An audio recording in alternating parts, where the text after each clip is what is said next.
got here is behavior at the top. So just like an iceberg, it's the only thing you can see of other people, right? What gives us our behavior? Our emotions, you know that, electrochemical, in that order, okay? So it's our emotions that drive our behavior. But this is a cognitive model, so what is it that drives our emotions? It's our attitude, okay? Now, attitude is a choice, 100% of the time. We have two sides to this model. So when it comes to attitude, we have a negative mental attitude, yes, on one side of the model, and on the other side of the model, we have Charlotte Wheeler. Okay, I'm sure she'll be smiling to herself now. What is it, Charlotte? PMA? That's what she was chanting at me first day that I met her after we'd done any work.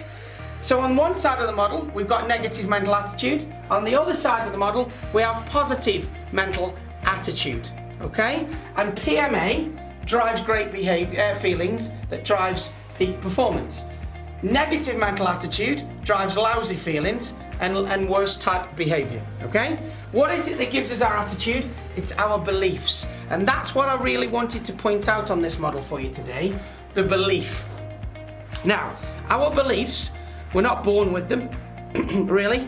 They reckon about 9 to 11% of our beliefs could be inherited. It's a long story, it's about dendrites and genetics and everything else that goes in, but that tells us 90% of our beliefs are given to us or made up over our lifetime.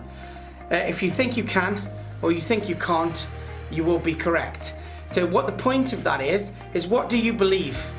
Yeah? There are people at the moment believing they can't be as productive at home as in the office.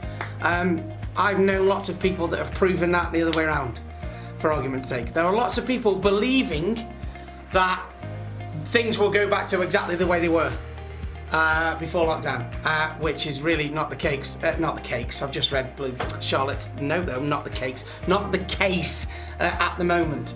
So our belief, and remember too, in neurologists, a belief is a very large dendrite, a very large pathway in the head, something that you've thought about over and over and over and over again. Okay, so they are changeable, but we might have to put some triggers in place and do it. Yeah, I'd like a slice of cake as well, Christian.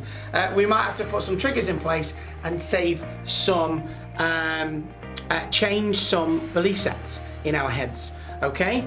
People either have inspiring beliefs that give them a good attitude to make them feel great and get peak performance, or they have self-limiting beliefs that will give them a bad attitude towards trying anything new, that will make them feel lousy and get worse type performance out the top.